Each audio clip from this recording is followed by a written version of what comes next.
Good morning, good afternoon, everyone. Let's see if everyone can hear me. If you can see me or hear me, please drop a comment.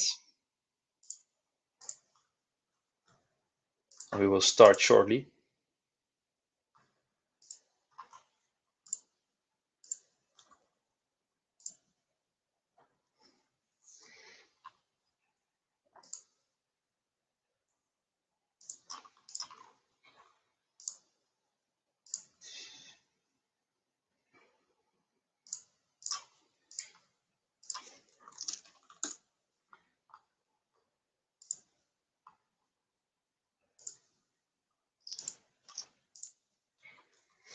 I think we are live.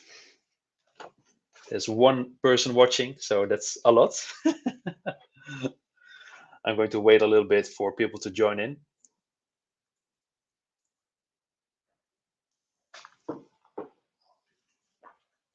Let's see if I've got some music in here.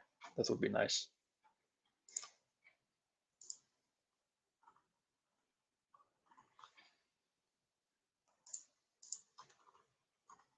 We do actually. Nice. So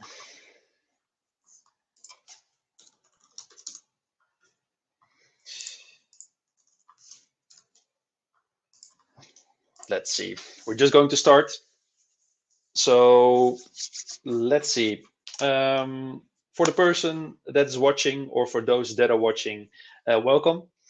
I'm going to do a quick Q&A in this session. Unfortunately, Miles isn't here. His family is over in Malaga, so I'll be doing this one solo. I've got some great questions in Discord, in our Discord community, that were also upvoted by a lot of peeps, and I've basically prioritized them. And I'm going to start with the question of Adriaan. Oh, let's see. Hi, Arthur. Hi, Annelies. Hope you're doing well. I see the comments coming in, so that's great. So let's start with the question of Adriaan.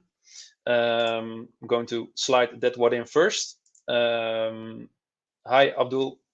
So Adriaan has a question. What were your takeaways from your Black Friday campaigns? So I was essentially going to point this towards Miles, because he's the ecom expert of both of us. But I'm also running ecom campaigns for several clients, and I did in fact run 2 Black Friday campaigns for, well, 2 clients, of course. And what I saw were basically insane results. Basically, I didn't expect them to be that great, because we are into a luring recession. I was thinking, well, considering the macro environment that we're currently in, I wasn't expecting people to be spending that much, especially for my ecom clients, because their average order value is quite high, towards like 5, 6, 700 euros. But I was pleasantly surprised by an insanely amount of sales that came in on Black Friday. But what I did notice during these Black Friday campaigns was that my CPCs didn't increase by a lot compared to previous years within, of course, the same accounts that I was comparing them into. So I think that the competition into my clients' verticals weren't that high and that great, and that was quite surprising as well. So we saw times 3 the amount of conversion volume on average, comparing them to other Fridays. And we also saw insanely amount increases of the conversion rates, and therefore also a very high average ROAS within the Black Friday campaigns. And the campaigns that I run basically were having a lot of room to basically bid more aggressively, because there was so much room into the target ROAS that I set, and the average ROAS that was getting hit. But the algorithm didn't do that. So what I did do in order to prepare the algorithm for the higher conversion rate expectations of Black Friday is I put in a seasonal bid adjustment, but it wasn't really high enough for the algorithm to basically go all in during the Black Friday auctions. And that's something that I'm a little bit disappointed in, because for my clients, even though we had insane uplifts in ROAS, conversion volume, and stuff like that, I think I didn't got the most out of it, because well, the average ROAS of Black Friday was still times 3 of what we are normally used to, and we're exceeding the target ROAS by basically way too much. Um, after that, I was a little bit worried that maybe the algorithm was going to a bit more aggressively towards the upcoming days, since the average ROAS got pumped by Black Friday. But thankfully, I didn't saw that happening. So right now, well, basically, I'm seeing like a post Black Friday dip. Everyone that was going to converted on basically Black Friday, and the days after it is basically, well, are basically quite bad. But my CPCs aren't skyrocketing, so I'm not adjusting my target ROAS for these kind of clients, which is quite good essentially. But bottom line, I think the answer to your question, Adrian, what I saw is that my clients got great results, but I think the algos didn't push every single conversion out of all the possible clicks. So that's something for next year or upcoming holiday actions that my client is going to take. So next question. If you've got any questions, by the way, you can drop them in YouTube, and if it's a good question, I will just put it over and try to answer them. The questions I'm selecting right now are from our Discord community, and they are prioritized. So the next question is from Chef. What's the best way to add new keywords in a CPA campaign? Is it a new manual CPC exact match campaign, or just put them into an existing CPA campaign? Basically, Chef is asking, I've got I think a good running target CPA campaign, and I want to expand that campaign with new keywords. Should I put the new keywords into the same campaign that I'm running, or should I create a manual CPC campaign first, get some learnings, and then add them over to my target CPA campaign? Well, I think this one is very short and easy to answer. If you want to add keywords to your target CPA campaign that are logical to be put in your current TCPA campaign, category-wise, budget-wise, bid strategy-wise, just put them into that campaign. There's no need to add an additional campaign like a separate max CPC campaign, get some learnings, and then put them over eventually into your target CPA campaign, because the other way around, you still need to end the learning phase after you've created like maybe an additional ad group for the new keywords. You will still have to go through that phase. So I think there's no need to create a separate campaign, unless there are always exemptions, unless it's a very high volume keyword, or you want to run a different bid strategy on it, or even different budgets. So if it's an exemption, yes, of course you can put it into another campaign. But if it's basically good to go within your current TCPA campaign, just add it in there. So next question is from Floris. Since you're the lead gen man, thank you, Floris. And I guess many of us do not import SQLs.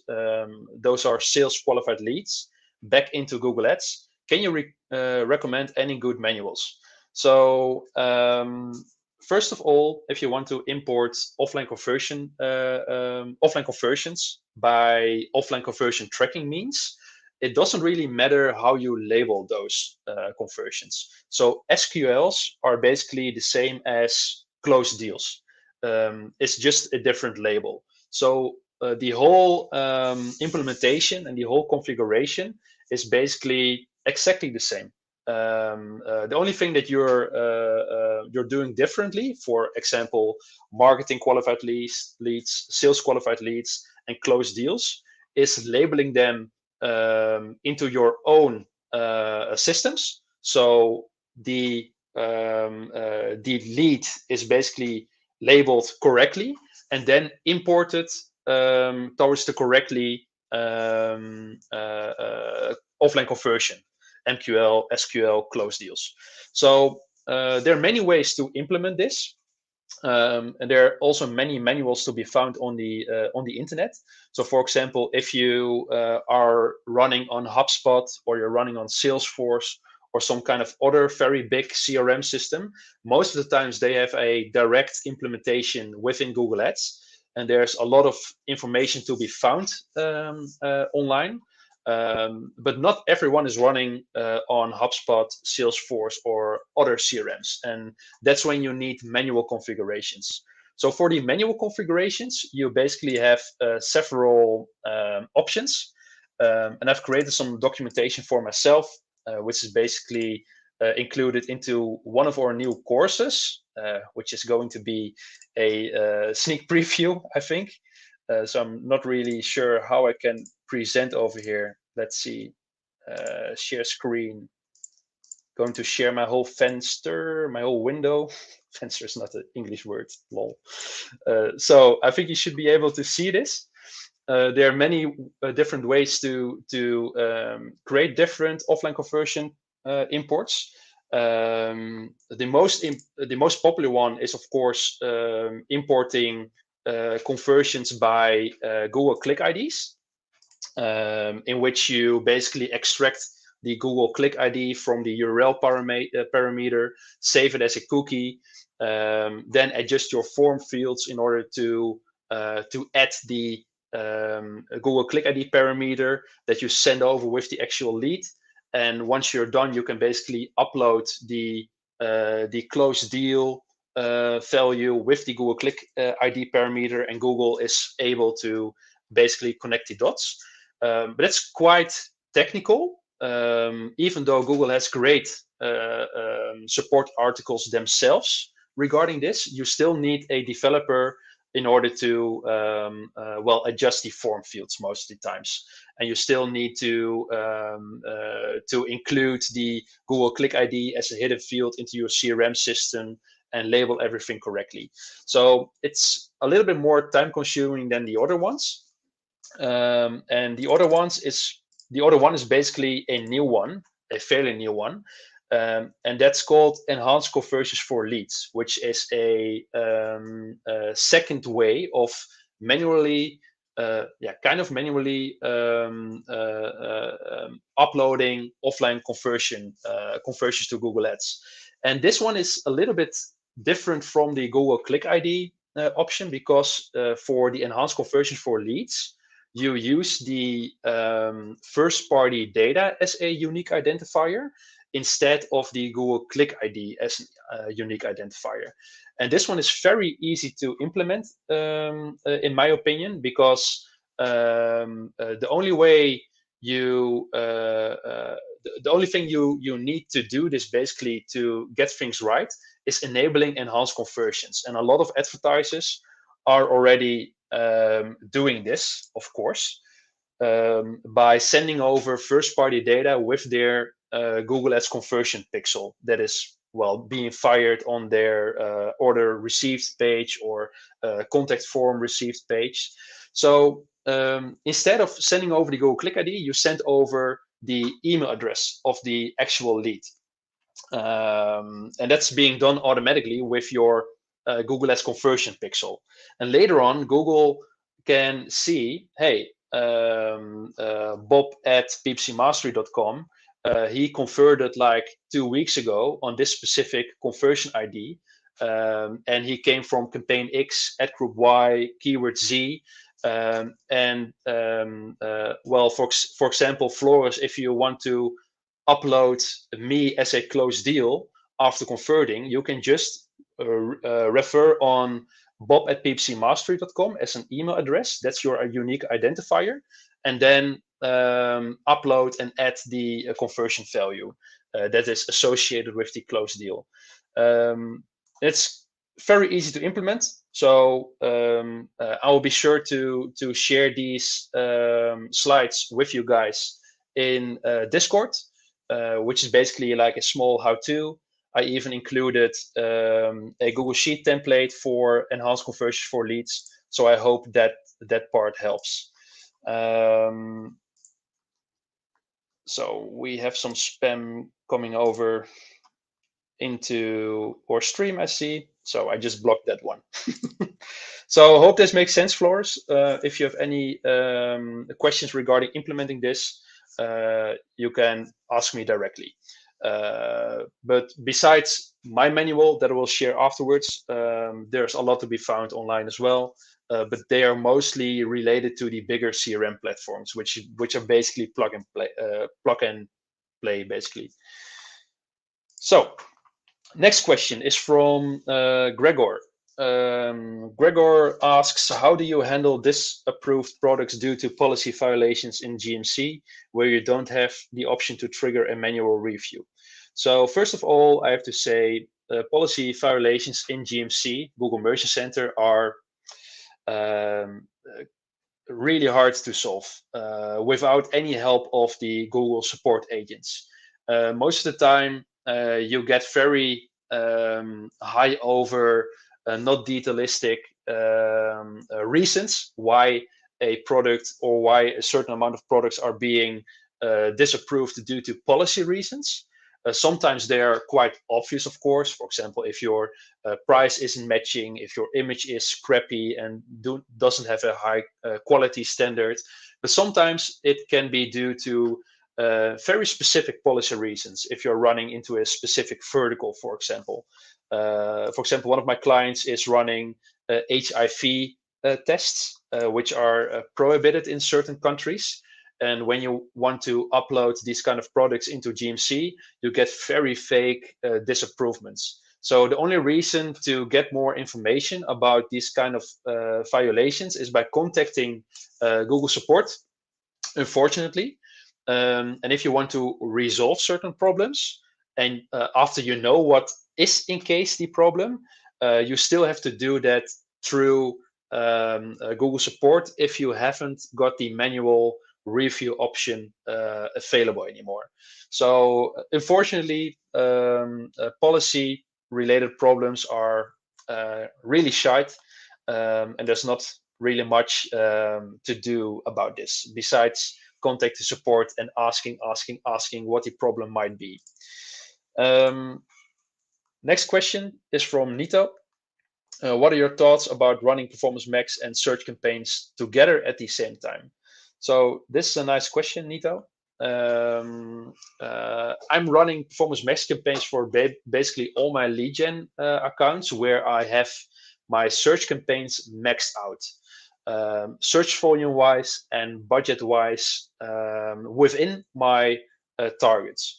So if I'm looking for ways to scale my lead gen accounts or even scale my search campaigns, this also applies to e-commerce, by the way. I think then it's a good time to start experimenting with Performance Max as a campaign besides running next to your search campaigns. How I look towards Performance Max campaigns, basically in lead gen accounts especially, is basically looking at it like a DSA plus campaign, plus targeting. So if you're running dynamic search ads already within your search campaigns, and then add Performance Max on top of that, basically then Performance Max is an even bigger amplifier and an even bigger way to go broader than what you're already been doing in your search specific campaigns. So doing this will make sure that you will get matched on a lot of additional, more broader keywords that you haven't thought of before. Basically the same as broad. There is, however, a big cannibalization going on between your search campaign and between your Performance Max campaign. That's kind of a problem, in my opinion. But there's not yeah, not really much that you can do about this besides adding exact keywords to your search campaigns, because exact is still getting prioritized over your Performance Max campaign. So what I do in my accounts is basically adding all high volume exact keywords to my current search campaigns to make sure that I keep insights and keep control over those high volume keywords. What you also need to think about is that you shouldn't be running a higher target ROAS or a higher TCPA or a lower, more aggressive target ROAS on your Performance Max campaign, because once you do that, then Performance Max will get prioritized by Google more often than your search campaign because the targets are more aggressive. So in that specific case, PMax is getting more clicks, more volume than your search campaigns, and I'm not sure if you want that to happen. So what I try to do is keep my targets quite constant. Basically all of the times I'm using the same targets in PMax next to my search campaign or search campaigns, if it makes sense, if they're running the same targets. And then see if there are any additional volumes getting into my PMax campaign. Head to your insights, head to your search categories. If you're seeing high converting, high impression search categories, you can also always add them to your search campaigns to increase your control, increase your ad relevance, etc., etc. So I hope that makes sense, Nido. Then I have a question from Abdul Latif. I hope I pronounce your name correctly. I'm just going to revert to Abdul. I think that's more convenient. Abdul says, how much would you say a good average CTR for a direct consumer brand should be? Well, that's a very, very broad question, Abdul. It really depends on the vertical that you're running into, the amount of competition that's happening into your vertical, into the campaign types that you're looking into. So there's not really a specific CTR that I can point to. If I can give you, well, some very broad numbers for a direct-to-consumer brand, non-branded, then I think a CTR between 5 till 12.5%. Yeah, that's something that you should be looking at. But that's a very broad range, and it's very depending on your vertical and your competition, the ad positions you're able to buy into. So yeah, it's a hard question to answer.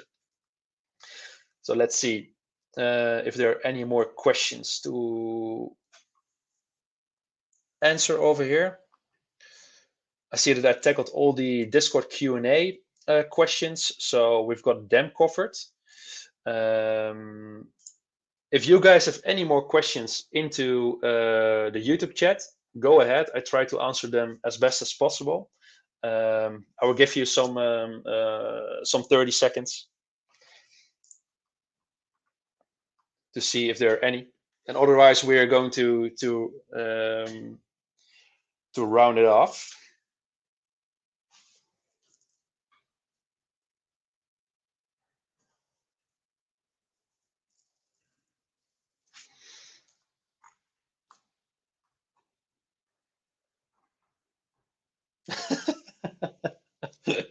Nice one, Arthur. As a collector of PPC courses, when will the next one be available? Well, we're actually working on a very nice masterclass right now, which should be available in January, but it won't be an online course. So it will be a online live session course consisting of at least eight lessons, 8 sessions over a period of 4 weeks. So about 2 lessons a week for about 1 month. So it will be some sort of a cohort in which we are going to teach all the latest stuff all the latest high impact experiments that you can run. We're going to discuss content related to how the future of PPC is going to look like, and what you can do about that to be prepared. So actually, we're almost done with all of the program. I think we will be launching in about 2 weeks. And I will make sure that I will send over the link to you, Arthur. There might be some interesting stuff for you in there as a PPC course collector. After the masterclass, which is basically done live, we will be creating a mother of all courses, which is going to be like a Google Ads operating system consisting of, I think, an insane amount of online lessons, which is going to be 100% online and 100% on demand. But it's a very, very big one. And I think we're going to start working on that in February, I think. And we hope to launch that in, I think, April will be doable. And that will be how do you say it, or hero PPC course product. So really looking forward to that kind of content. So there's a lot we are doing at the back that you guys are not seeing right now, but I think it will be quite awesome. So I didn't see any more questions coming in. I think that's it for today. Thank you so much for attending. I will make sure that the slides I shared with you will be dropped into the Q&A channel, so you can take a look at them. If you have any more questions or any more follow-up questions regarding the stuff we spoke about over here, feel free to ask me. If you want to join our free Discord community, you can find the link over here, which is ppcmastery.com/community. If you're not already in there, I would highly suggest you should join, because it's a fun place to hang out. At least for me, it is. So thanks again. Bye-bye, guys, and see you next week.